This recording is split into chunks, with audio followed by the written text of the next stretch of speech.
هاد السيده هادي صرا لها هاد المشكل كيف ما كتشوفوا قدامكم. كاين اللي قال بلي هاد الشيء غير مسرحيه وغير هي اللي ضربت راسها، وكاين اللي قال بلي راه بصح دار لها داك الشيء وقع ما وقع. واخسر لي يا حسين،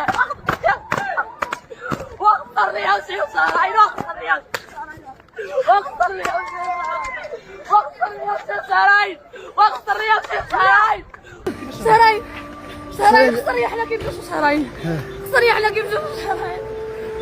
ولكن انا بوجهه نظري ما يقدرش شي واحد يكذب هكا. علاش؟ حيت الامر ولا راي عام، وهذا الامر هذا راه ولينا كنشوفوه بزاف منتشر بزاف في الاونه الاخيره، بدءا بديك البنت اللي كان وقع لها نفس الامر مع البنت الاخرى اللي مشى لها وجهها حتى هي. عرفت باللي الوجه هو اسمى حاجه عند الانسان، واللي الا قستيه فيه راه ما كاينش ديك اسمح لي في الاخير، صافي راه ما يمكنش تعوضه. لهذا الانسان خصو يحاول يفكر بزاف، يفكر 1000 مره قبل ما يزرب ويدير هذا الامر هذا.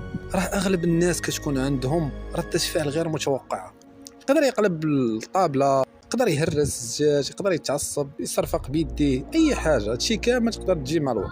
تقدر يدوز الوقت بحال هكاك وتطلب منه السماحه، تقول ليه اسمح لي على هذيك رده الفعل اللي كانت عندي، راني ما قصدتش، راه دخل الشيطان بيناتكم عادي، وتقدروا تسامحوا بيناتكم ورجع داكشي كيف ما كان عادي. ولكن في هذه الحاله هذه اللي شفتوا قدامكم دابا صعيب بزاف. ما بقيتش نقدر نعس بالليل، ولادي بنتي عندها 3 سنين ولا تتخاف مني، ولادي عندي 2 وليدات، راه انا اللي عندهم اخويا، راه انا اللي كنصرف عليهم، راه انا اللي عند ولادي، راه ما عندهمش سوى انا والله سبحانه وتعالى. ولكن في هذه الحاله هذه ديال الوجه شنو غيتبدل؟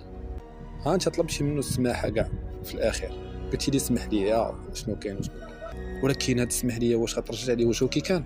فلهذا الانسان يحاول يفكر 1000 مره قبل ما يدير شي فعل اللي يندم عليه حياته كامله. بارطاجي الفيديو لعل وعسى نكونوا واعيين بزاف الناس من الابتعاد على هاد الافعال بحال هكا. السلام عليكم.